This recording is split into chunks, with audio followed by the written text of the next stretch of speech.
Berikut ini adalah panduan ibadah online Gloria Sunday Service. Siapkanlah hati dan diri sehari sebelumnya. Berdoalah minta Tuhan mengarahkan hati Anda.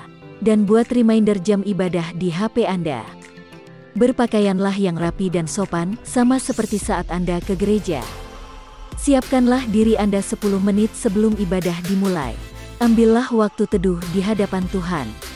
Ikutilah seluruh ibadah dengan sepenuh hati. Menyanyi, berdoa, serta duduk dan berdiri mengikuti arahan liturgis. Siapkan diri Anda saat persembahan, persiapkan HP untuk scan kris code atau transfer. Bagi jemaat yang rindu untuk memberikan persembahan dan perpuluhan, dapat ditransfer melalui rekening berikut ini. Atau dengan scan kris code menggunakan aplikasi OVO, GoPay, link aja, atau dengan aplikasi M-Banking di HP Anda.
Shalom jemaat yang terkasih di dalam Tuhan.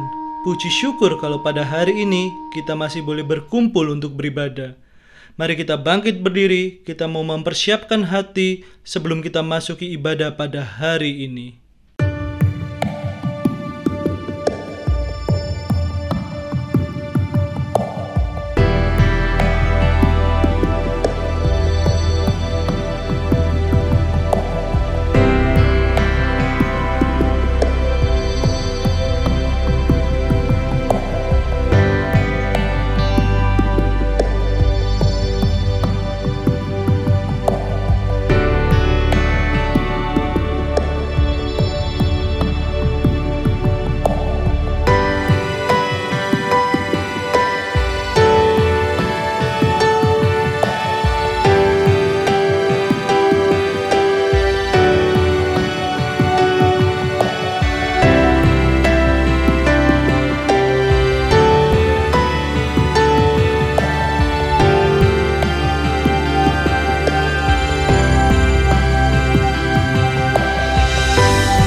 Pertolongan kita dalam ibadah pada hari ini adalah di dalam nama Allah pencipta langit dan bumi dan yang tidak pernah meninggalkan hasil perbuatan tangannya, di dalam kasih Kristus yang besar dan di dalam kekuatan Allah Roh Kudus. Amin.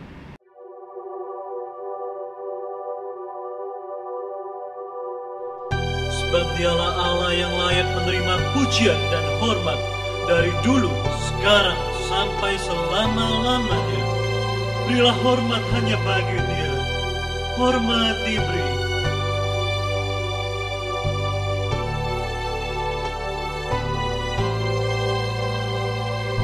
Hormat diberi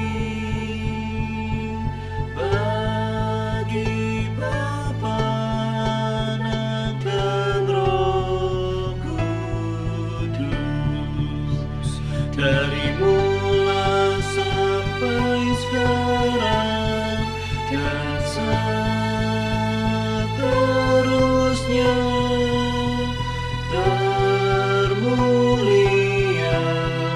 Amin, amin.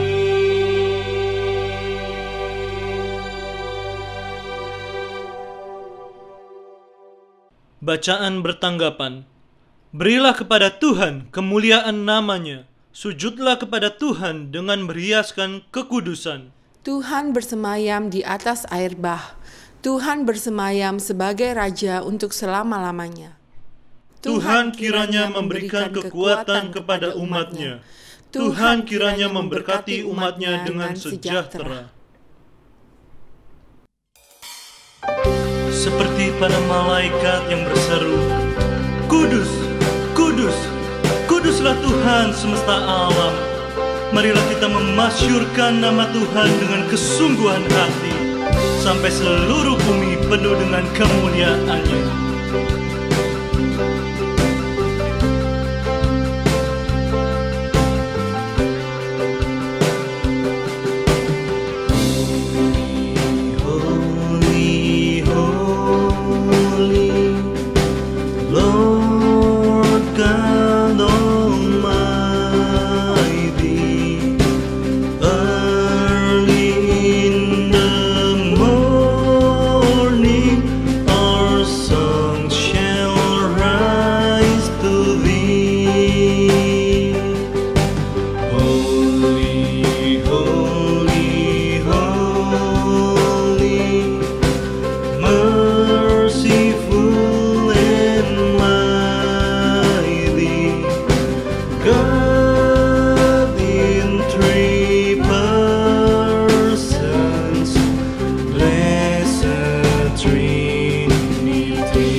Di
Mari kita berdoa. Terima kasih Tuhan jika pada hari ini kami masih boleh beribadah bersama dengan umat-Mu dimanapun kami berada. Kiranya Tuhan yang mau mengampuni dan melayakan setiap kami atas segala dosa dan kesalahan yang kami lakukan, yang telah menyakiti hati Tuhan dan sesama kami. Kiranya melalui pujian, doa, dan firman Tuhan yang akan kami dengarkan, itu boleh menjadi kekuatan dan penghiburan bagi setiap kami. Terima kasih Tuhan, terpujilah nama-Mu. Hanya di dalam nama Tuhan Yesus Kristus kami sudah berdoa dan mengucap syukur. Amin.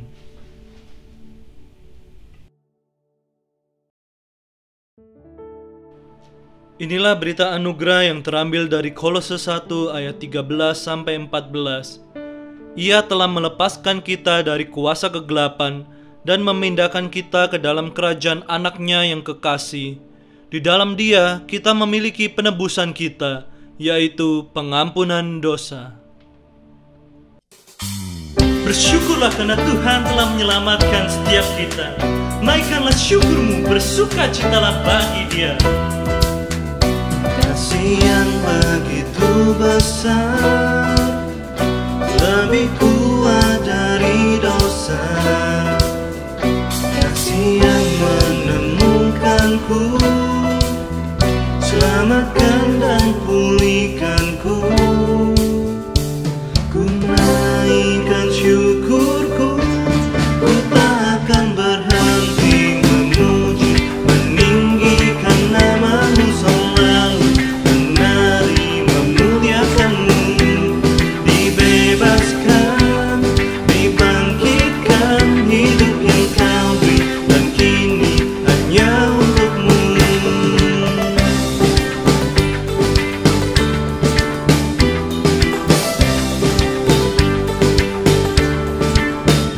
Kasih yang begitu besar, lebih kuat dari dosa.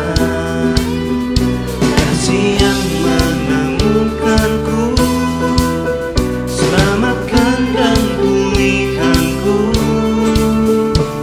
Ku naikkan syukurku, ku tak akan berhenti memuji, meninggikan nama-Mu selalu, menari memuliakan-Mu. Dibebaskan, dibangkitkan, hidup yang Kau beri, dan kini hanya untuk-Mu.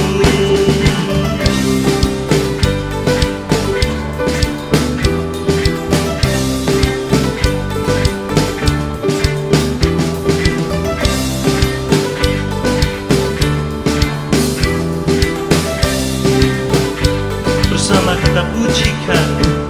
Ku naikkan syukurku, ku naikkan syukurku.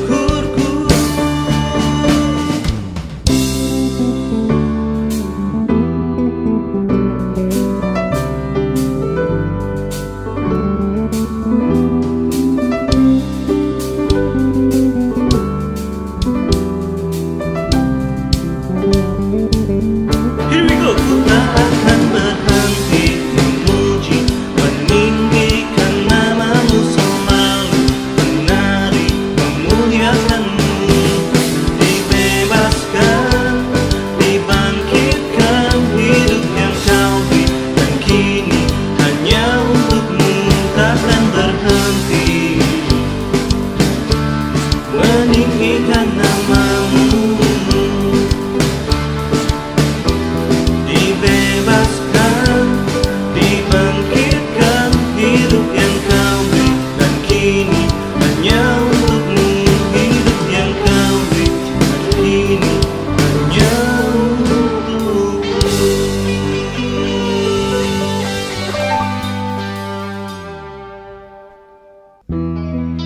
Mari kita persiapkan hati sebelum menaikkan doa syafaat. Kiranya pujian ini boleh menjadi kekuatan dan penghiburan bagi setiap kita.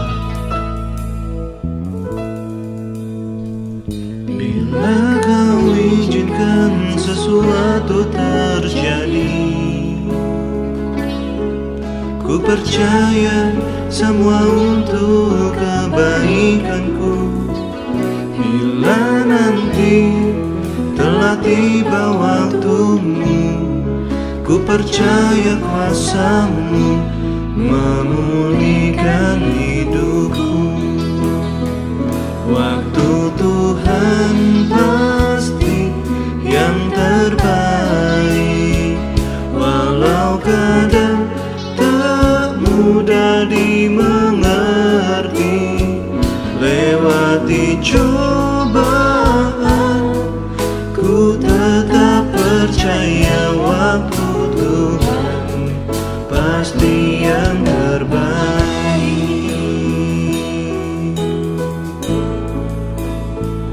Bila Kau izinkan sesuatu terjadi, ku percaya semua untuk kebaikanku. Bila nanti telah tiba waktumu, ku percaya kuasa-Mu memulihkan hidupku. Waktu Tuhan pasti yang terbaik, walau kadang tak mudah dimengerti. Lewati cobaan, ku tetap percaya waktu Tuhan pasti yang terbaik. Firman Tuhan dalam Pengkhotbah 3 ayat 11 mengatakan, Ia akan membuat segala sesuatu indah pada waktunya. Bahkan Ia memberikan kekekalan dalam hati mereka. Percayalah, apapun yang sedang kita alami, Tuhan akan membuat segalanya indah pada waktunya. Thank you Jesus, thank you Jesus.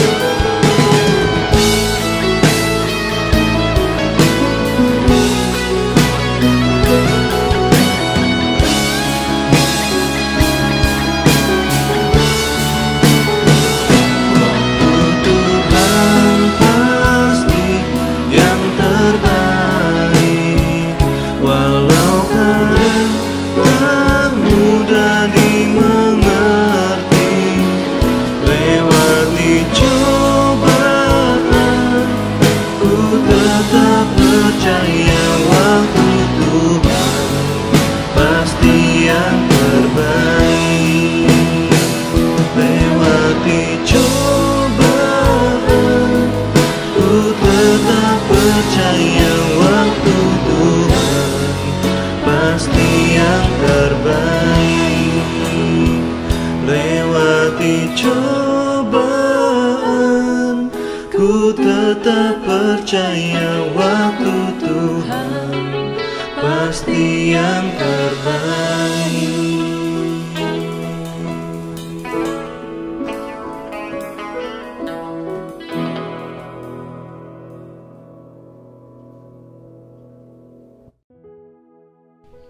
Bersama-sama kita mau membuka suara, kita berdoa bagi umat Tuhan, gereja Tuhan, dan bangsa Indonesia. Mari kita berdoa. Ya Tuhan, pada sore hari ini kami mau berdoa bagi umat Tuhan dimanapun kami berada. Kiranya Tuhan yang mau memberikan kekuatan dan penghiburan atas pergumulan yang sedang kami alami, baik kesehatan, ekonomi, maupun pergumulan lainnya. Kiranya Tuhan yang mau terus tambahkan iman pengharapan kepada setiap kami, sehingga kami boleh melewati pergumulan ini bersama dengan-Mu, karena kami tahu waktu Tuhan adalah yang terbaik. Kami juga mau berdoa bagi bangsa Indonesia. Kiranya Tuhan yang mau memberikan hikmat dan kebijaksanaan bagi para pemimpin baik di tingkat pusat sampai daerah, sehingga setiap keputusan yang diambil sungguh boleh membantu masyarakat Indonesia. Terlebih kami berdoa bagi gereja Tuhan, agar di tengah kondisi seperti ini, gereja boleh hadir bagi orang-orang di sekitar yang membutuhkan pertolongan, terlebih membagikan kasih Kristus kepada setiap orang. Kami menutup doa ini dengan doa yang telah Tuhan Yesus ajarkan. Bapa kami yang di surga, dikuduskanlah nama-Mu, datanglah kerajaan-Mu di bumi seperti di surga. Berikanlah kami pada hari ini makanan kami yang secukupnya, dan ampunilah kami akan segala kesalahan kami, seperti kami juga mengampuni orang yang bersalah kepada kami.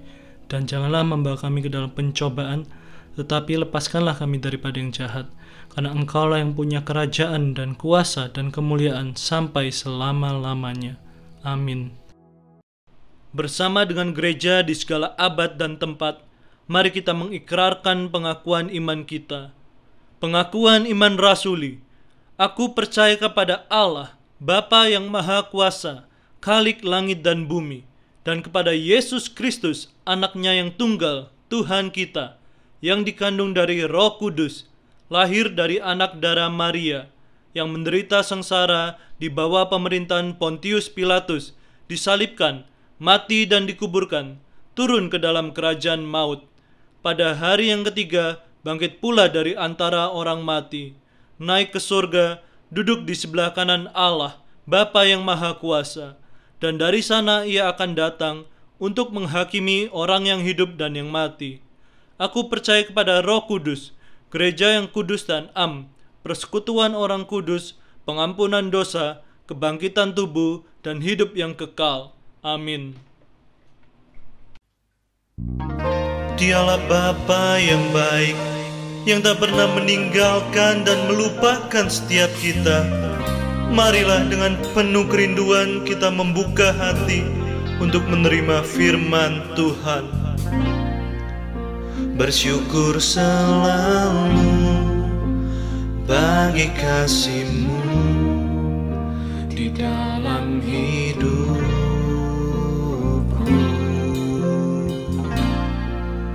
dan takkan ku ragu atas rencana-Mu untuk masa depanku.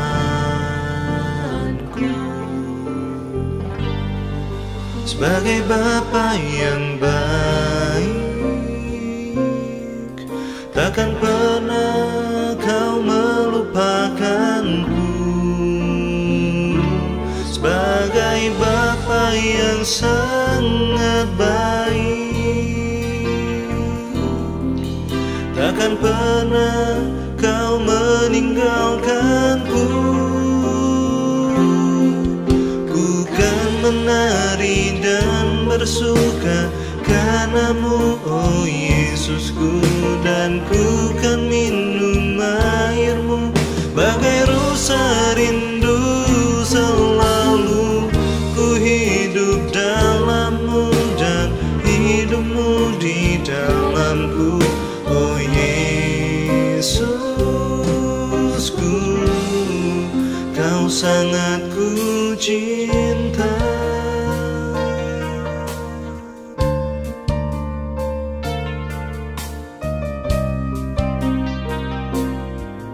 Mari bersama kita pujikan.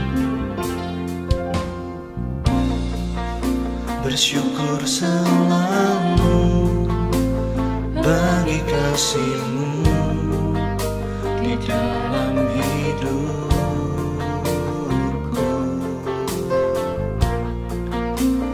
Takkan ku ragu atas rencana-Mu untuk masa depanku.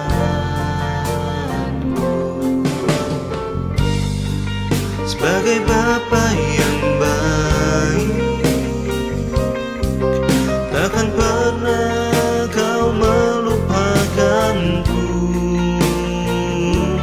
Sebagai Bapa yang sangat baik, takkan pernah Kau meninggalkanku. Ku kan menari dan bersuka karena-Mu, oh Yesusku, dan ku kan minum air-Mu bagai rusa rindu. Selalu ku hidup dalam-Mu dan hidup-Mu di dalamku, oh Yesusku.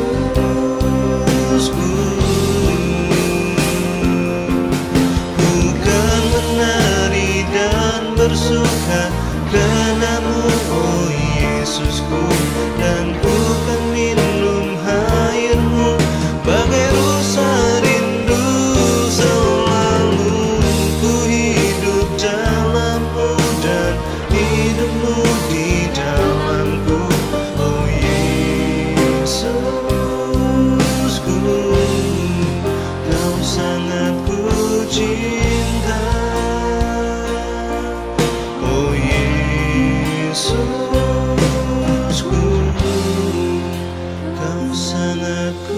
cinta.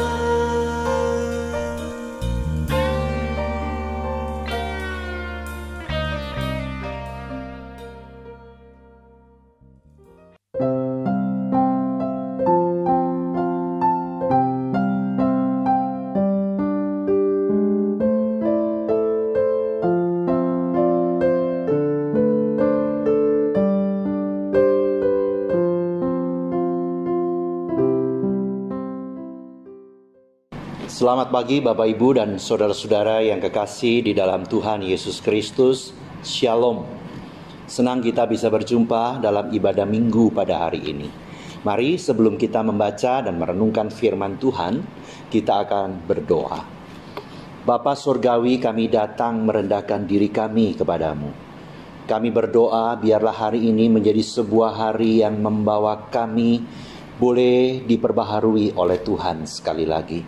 Membawa kami lebih mengenal-Mu, membawa kami untuk lebih mengenal apa yang Tuhan mau untuk boleh kami kerjakan dalam hidup kami. Urapi kami dengan kuat kuasa Allah Roh Kudus, karena sungguh kami sadar tanpa pertolongan Roh Kudus, kami tidak akan pernah dapat memahami kebenaran firman Tuhan dengan baik dan benar. Tolonglah kami Tuhan, kami menyerahkan hidup kami sepenuhnya dalam anugerah-Mu, di dalam nama Tuhan Yesus kami berdoa. Amin. Bapak Ibu dan saudara-saudara yang kekasih di dalam Tuhan Yesus Kristus, mari kita membuka Alkitab kita dari Matius pasal yang kelima, ayat yang ke-6. Demikian bunyi firman Tuhan. Berbahagialah orang yang lapar dan haus akan kebenaran, karena mereka akan dipuaskan. Berbahagialah setiap kita yang membaca, merenungkan, dan melakukan firman Tuhan dalam hidup yang sehari-hari. Terpujilah nama Tuhan. Bapak, Ibu, dan saudara-saudara yang kekasih di dalam Tuhan, ada seorang penulis, seorang teolog yang berasal dari Irlandia. Dia pernah membuat semacam satu kalimat yang luar biasa indah. Dia katakan seperti ini: jika aku memiliki sebuah keinginan di mana tidak ada satupun pengalaman di dunia ini yang bisa memenuhi, bisa memuaskan, penjelasan yang paling mungkin adalah aku terlahir untuk dunia yang lain. Saya pikir apa yang dikatakan oleh C.S. Lewis memiliki kebenaran. Sebab siapapun juga engkau, ketika engkau dan saya sudah dilahirkan kembali di dalam Kristus, memang kita ini adalah pribadi yang masih tinggal di dalam dunia ini. Tetapi karena pembaharuan itulah yang membuat kita akhirnya punya keinginan, punya kerinduan untuk dunia yang lain, untuk yang disebut dengan kekekalan itu. Bapak, Ibu, dan saudara-saudara yang dikasihi oleh Tuhan, orang yang sudah diperbaharui di dalam Kristus itu adalah orang yang sudah bisa mulai menata hidupnya dengan baik. Dia mulai memikirkan, memenuhi kebutuhan-kebutuhan yang ada di dalam jiwanya dengan hal-hal yang Tuhan kehendaki. Walaupun kadang-kadang masih bisa mengisi kerinduan-kerinduan yang ada di dalam dirinya dengan hal-hal yang lain, dengan hal-hal yang bisa membuat batinnya tidak mengalami sukacita. Bapak, Ibu, dan saudara-saudara yang kekasih di dalam Tuhan, orang yang sudah diperbaharui di dalam Kristus, rasa dahaganya itu akan mulai mengalami pergeseran. Kalau dulu dia dahaga dengan pujian orang, kalau dulu dia dahaga dengan ketenaran, kalau dulu dia itu dahaga karena dia ingin semua nafsunya itu terpenuhi, maka sejak dia menjadi milik Kristus, diperbaharui di dalam Kristus, dia mulai memiliki keinginan-keinginan yang baru, yaitu keinginan untuk hidup seperti yang Tuhan mau di dalam hidupnya. Itulah sebabnya Bapak, Ibu, dan saudara-saudara, Tuhan Yesus menyebut berbahagia, Tuhan Yesus menyebut diberkatilah orang yang di dalam hidupnya itu punya rasa lapar dan haus akan kebenaran. Seperti firman Tuhan yang kita baca pada hari ini, kalau kita memperhatikan ada kata lapar dan kata haus, maka di bagian teks ini kita akan menemukan bahwa arti lapar dan haus tidak memiliki arti perbedaan yang cukup signifikan. Sebab kenapa? Kata lapar yang dipakai ini menunjuk mencari sesuatu dengan hasrat yang tinggi. Dan kata haus itu adalah menunjuk kepada rasa rindu yang besar untuk mendapatkan. Maka dua kata ini, kalau kemudian kita gabung, lapar dan haus, itu artinya menunjuk kepada pengertian, memiliki kerinduan yang besar untuk dipuaskan. Nah, soal memiliki kerinduan yang besar untuk dipuaskan, saya pikir ini adalah semacam keadaan atau kondisi yang ada pada diri manusia yang diciptakan oleh Tuhan. Ada yang di dalam hidupnya punya keinginan yang luar biasa, ingin dipuaskan dengan memiliki rumah. Ada yang ingin dipuaskan dengan memiliki mobil. Ada yang ingin dipuaskan dengan bisa berlibur ke sana kemari. Ada yang ingin dipuaskan dengan bisa menikah dan lain sebagainya. Saudara-saudara yang dikasihi oleh Tuhan Yesus Kristus, kalau pada akhirnya kita bisa memiliki rumah sendiri, mobil sendiri, bisa berlibur ke sana kemari, dan pada akhirnya kita sudah menikah, maka pertanyaan berikutnya adalah, apakah ini yang disebut dengan kepuasan yang sesungguhnya? Apakah ini yang disebut dengan kepuasan yang dimaksudkan oleh Tuhan di dalam Matius 5 ayat yang ke-6 ini? Bapak, Ibu, dan saudara-saudara yang kekasih di dalam Tuhan, firman Tuhan mengatakan bahwa Tuhan itu akan memuaskan orang yang dirinya penuh dengan rasa rindu akan kebenaran. Apa yang dimaksud dengan kata kebenaran di dalam bagian firman Tuhan yang kita baca pada hari ini? Bapak, Ibu, dan saudara-saudara yang kekasih di dalam Tuhan, kata kebenaran yang dipakai di sini ini menunjuk kepada pengertian orang yang suka akan firman Tuhan, tetapi dia juga adalah orang yang suka melakukan firman Tuhan. Dengan kata lain, kata kebenaran yang dimaksudkan di dalam bagian ini adalah menunjuk kepada orang yang memiliki kerinduan untuk hidup sebagai orang yang saleh.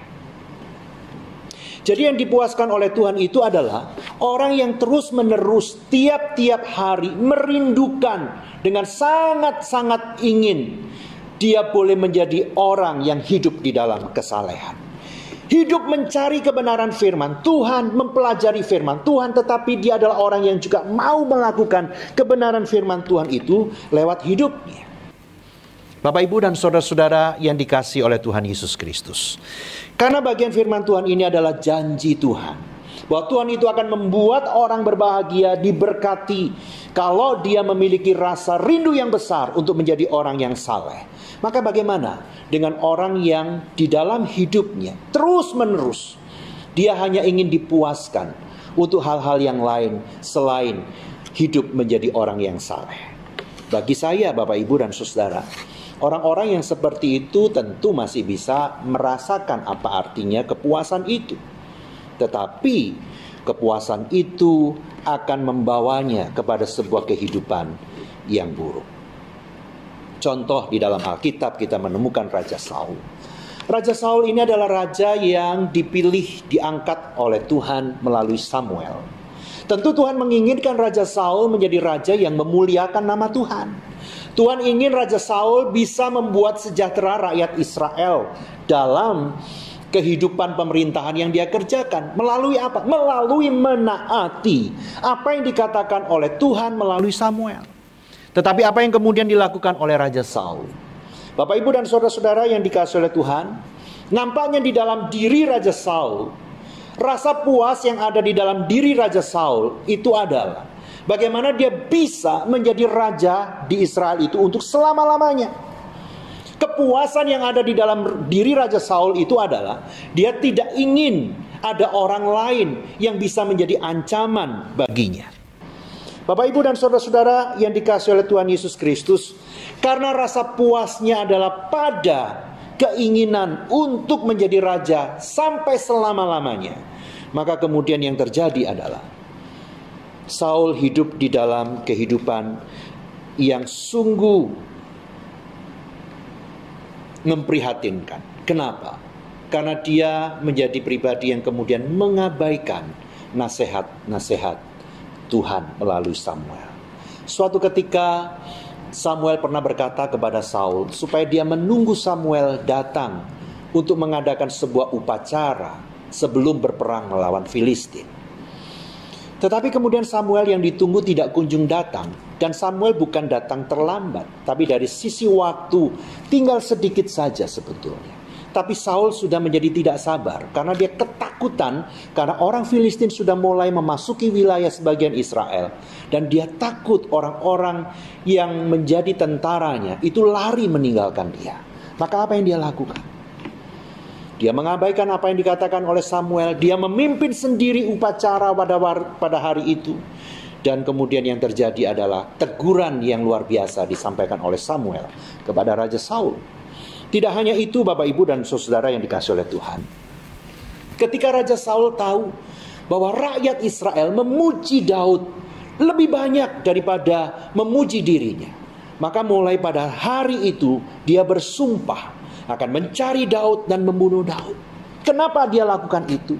Karena dia tidak akan pernah merasa puas kalau dia tidak merasakan rasa aman, bahwa dia bisa memastikan bahwa dia akan menjadi raja untuk selama-lamanya. Maka untuk memastikan itu, dia cari Daud dan dia ingin membunuh Daud. Bapak Ibu dan saudara-saudara yang dikasihi oleh Tuhan, apa yang ada di dalam diri Saul, rasa puas yang ada di dalam diri Saul adalah bukan untuk menjadi orang yang saleh. Tetapi rasa puas yang ada di dalam diri Saul pada hari itu penuh dengan sesuatu hal yang jahat. Sesuatu hal yang hanya untuk memenuhi nafsunya sendiri. Menjadi raja di Israel selama-lamanya. Dan kemudian apa yang terjadi Bapak Ibu dan saudara-saudara yang kekasih di dalam Tuhan Yesus Kristus? Rasa puas yang palsu itu hanya akan membawa kematian iman sampai kepada kematian fisik yang memilukan. Sebab Raja Saul itu kemudian bertumbuh menjadi orang yang punya karakter buruk. Dan sampai pada akhirnya Alkitab bercerita, dia mengakhiri hidupnya dengan mendirikan pedang dan dia menjatuhkan diri di atasnya. Bapak Ibu dan saudara yang dikasihi oleh Tuhan Yesus Kristus, sekali lagi firman Tuhan pada bagian ini, Tuhan Yesus berjanji bahwa dia hanya akan memuaskan orang yang punya rasa ingin tiap-tiap hari mau mengejar hidup sebagai orang yang saleh. Raja Daud adalah menjadi contoh yang kedua. Setelah dia menggantikan Saul, Raja Daud itu bisa mendapatkan apa saja yang dia inginkan.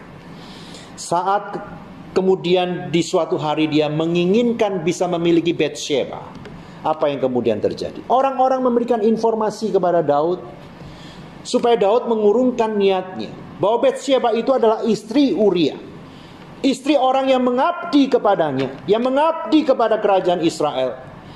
Tetapi apa yang menjadi keinginan Daud, tidak ada seorang pun yang bisa menghentikan pada hari itu. Di dalam diri Daud pada hari itu penuh dengan keinginan yang besar, tidak untuk menjadi orang yang saleh pada saat itu, tetapi dia ingin nafsunya dipenuhi. Dan secara daging Bapak Ibu dan saudara, memang Daud itu terpuaskan karena dia bisa mengambil Batsheba.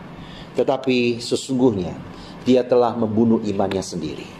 Dan kemudian menghancurkan karakter dia sebagai seorang Daud, sebagai seorang Raja Israel. Sejak saat itulah Daud kemudian harus menanggung banyak kesusahan di dalam perjalanan hidup keluarganya. Dia harus menanggung banyak kesedihan. Bagaimana anak-anaknya tidak menghormati dia. Bagaimana anak-anaknya berbuat dosa. Dan luar biasa itu menyedihkan dia. Bapak Ibu dan saudara-saudara yang kekasih di dalam Tuhan Yesus Kristus. Rasa puas yang palsu hanya akan membawa kematian iman sampai kepada kehancuran karakter. Bahkan kesusahan yang berkepanjangan. Sebab Tuhan Yesus berjanji bahwa dia akan memuaskan orang yang punya rasa ingin, rasa puas di dalam tiap-tiap hari terus menerus ingin menjadi orang yang saleh. Bapak Ibu dan saudara-saudara yang kekasih di dalam Tuhan Yesus Kristus. Michael Norton, seorang profesor di sekolah bisnis Harvard, pernah menanyakan kepada lebih 2.000 orang yang di antara mereka itu minimal memiliki kekayaan 1 juta US dollar dalam hidup mereka. Pertanyaannya adalah seberapa bahagiakah mereka dengan kekayaan yang minimal 1 juta US dollar itu. Dan saudara-saudara, mengejutkan bahwa semua orang yang super kaya itu ternyata mengatakan bahwa aku akan mengalami sebuah kebahagiaan yang penuh apabila hartaku bisa berlipat 2 kali atau 3 kali dari yang ada pada saat itu. Saudara lihat betapa dahaga yang luar biasa kepada kekayaan. Ada seorang yang lain bernama Jeffrey Winters. Dia ini adalah seorang profesor ilmu politik di Universitas Northwest. Dia mengatakan seperti ini, orang yang super kaya itu akan terus mengumpulkan uang karena termotivasi dengan sensasi yang muncul dari melipat gandakan uang melalui investasi, melalui membeli perusahaan. Untuk apa mereka lakukan itu? Jeffrey mengatakan mereka melakukan itu adalah untuk meningkatkan status mereka. Meningkatkan status mereka, terus meningkatkan. Dan Jeffrey mengatakan orang-orang ini tidak pernah memiliki batasan apa artinya cukup terhadap jumlah uang yang mereka miliki. Betapa rasa dahaga yang tidak akan pernah bisa terpuaskan soal kekayaan. Ada seorang lagi yang bernama Brooke Harrington, seorang profesor di sekolah bisnis Copenhagen di Denmark. Dia menyatakan bahwa pertanyaan yang sering ditanyakan oleh orang yang super kaya dalam hidupnya kepada dirinya sendiri, bukan apakah saya punya cukup uang untuk membeli barang mewah yang saya sukai, tetapi apakah saya punya uang yang lebih banyak dari orang lain. Sebuah rasa dahaga seperti orang yang minum air laut yang tidak akan pernah terpuaskan. Bapak, Ibu, dan saudara-saudara yang dikasihi oleh Tuhan Yesus Kristus, dalam hidup ini ada begitu banyak rasa puas yang palsu. Rasa puas yang hanya akan membawa kematian iman sampai kepada kehancuran karakter, bahkan kesusahan yang berkepanjangan dalam hidup dan di dalam keluarga. Sebab Tuhan Yesus berjanji bahwa Dia akan memuaskan orang yang punya rasa puas kalau dia mengejar hidup sebagai orang yang saleh. Selain itu, tidak ada jaminan. Sekarang apa yang membuat kita ragu dengan apa yang dikatakan oleh Tuhan Yesus?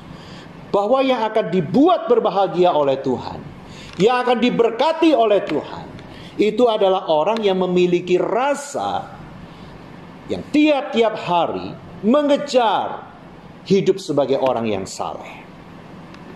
Bapak, Ibu, dan saudara-saudara yang dikasihi oleh Tuhan Yesus Kristus, Tuhan menyampaikan janji ini dengan sebuah jaminan yang luar biasa, saudara. Janji itu, janji yang disampaikan oleh firman Tuhan dalam bagian yang kita renungkan hari ini, jaminannya adalah dirinya rela terpaku di atas kayu salib untuk memberikan kepastian kepadamu dan kepadaku bahwa engkau dan saya akan mengalami kebahagiaan, bahwa dahagamu akan dipuaskan, bahwa hidupmu akan diberkati kalau engkau mau menghidupi kebenaran firman Tuhan ini. Jaminannya adalah Kristus yang sudah tersalib di atas kayu salib itu. Bapak, Ibu, dan saudara-saudara yang dikasihi oleh Tuhan, apakah jaminan ini kurang untuk bisa membuat dirimu yakin bahwa pilihan untuk hidup mengejar hidup saleh adalah sebuah hidup yang akan membuat engkau dan saya bahagia, membuat engkau dan saya diberkati oleh Tuhan? Apakah ini kurang membuatmu yakin? Bapak, Ibu, dan saudara-saudara yang dikasihi oleh Tuhan, sekali lagi Tuhan berjanji bahwa Dia akan membuatku berbahagia, membuatku diberkati kalau tiap-tiap hari, tiap-tiap waktu yang kita pikirkan, yang kita kejar adalah menjadi orang yang saleh seperti yang Dia kehendaki. Saudara, mari kita datang kepada Tuhan. Jangan lagi tertipu dengan dahaga yang palsu. Milikilah dahaga yang asli itu. Jangan berikan dirimu untuk dipuaskan dengan hal-hal yang ujungnya membawamu semakin menderita, yang ujungnya membawa hidupmu akan rusak, yang ujungnya akan membawa hidupmu berantakan. datang kepada Tuhan. Tidak ada kepuasan yang sejati selain Kristus memberikannya itu untukmu dan untukku. Ketika dia tahu bahwa yang kita kejar dalam hidup ini adalah menjadi orang yang saleh. Sebagai penutup, John Calvin itu mengingatkan bagian yang searah dengan bagian firman Tuhan ini. Dia mengatakan seperti ini: "Nothing is more dangerous than to be blinded by prosperity."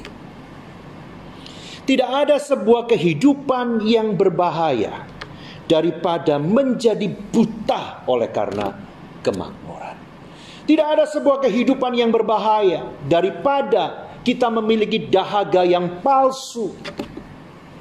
Kehidupan yang memberikan kebahagiaan yang jauh dari bahaya adalah ketika engkau dan saya bisa memenuhi rasa dahagamu itu dengan mengejar untuk menjadi hidup sebagai orang yang saleh di mata Tuhan. Karena janji Tuhan, akulah yang akan membuatmu berbahagia.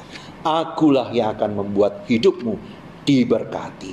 Maka sejak hari ini, kejarlah hidup menjadi orang yang saleh di mata Tuhan. Amin. Tuhan, kami datang kepadamu sekali lagi dan kami berdoa meteraikan kebenaran firman-Mu dalam hidup kami, yang boleh mengubahkan kami untuk boleh semakin serupa dengan Kristus. Biarlah firman-Mu boleh terus mengingatkan kepada kami bahwa ada dahaga palsu, ada dahaga yang benar.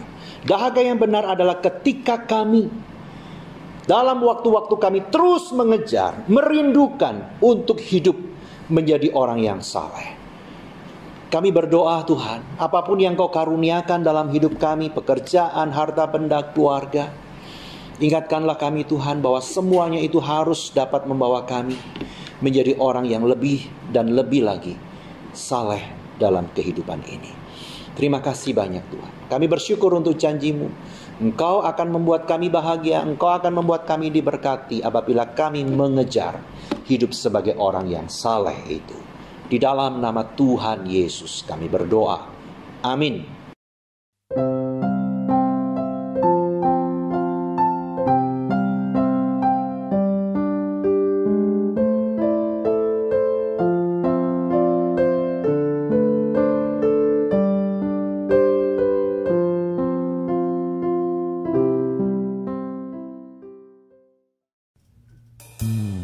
Kita memberi bukan agar diberkati, namun karena kita sudah diberkati.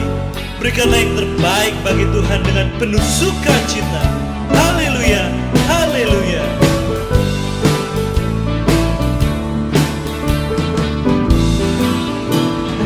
Bajikan kecil dapat kobarkan api di sekitarnya.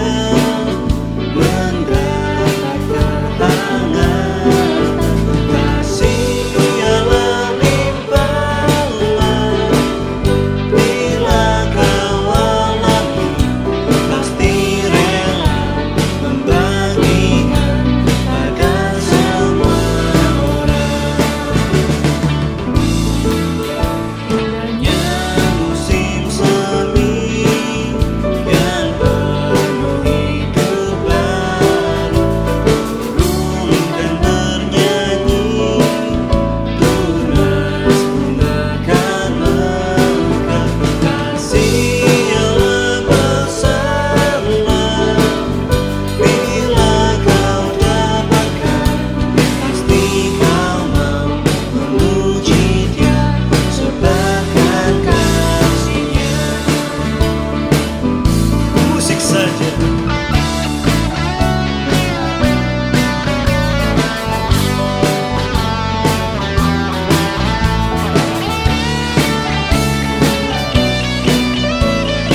Mari kita berdoa.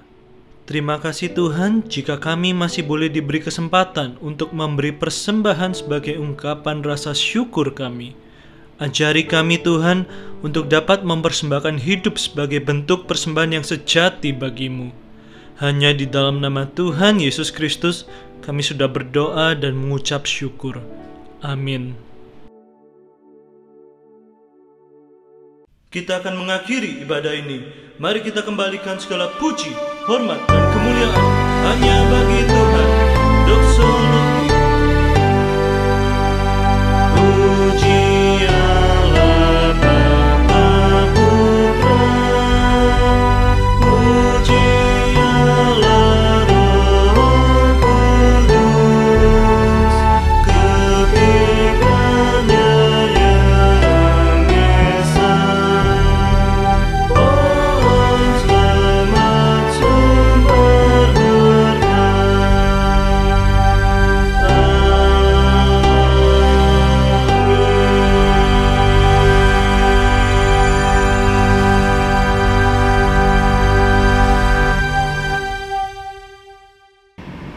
Sekarang arahkanlah hatimu kepada Tuhan dan terimalah berkat Tuhan.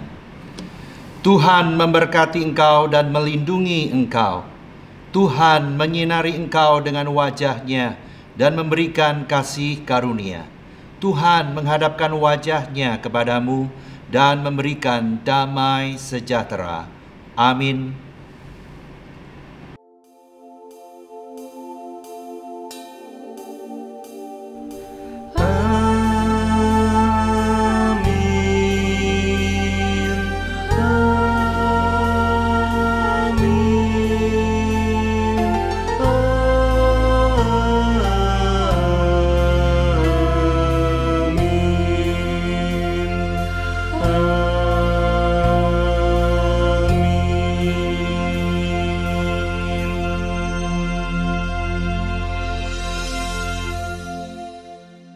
Bila nanti telah tiba waktumu, ku percaya kuasa-Mu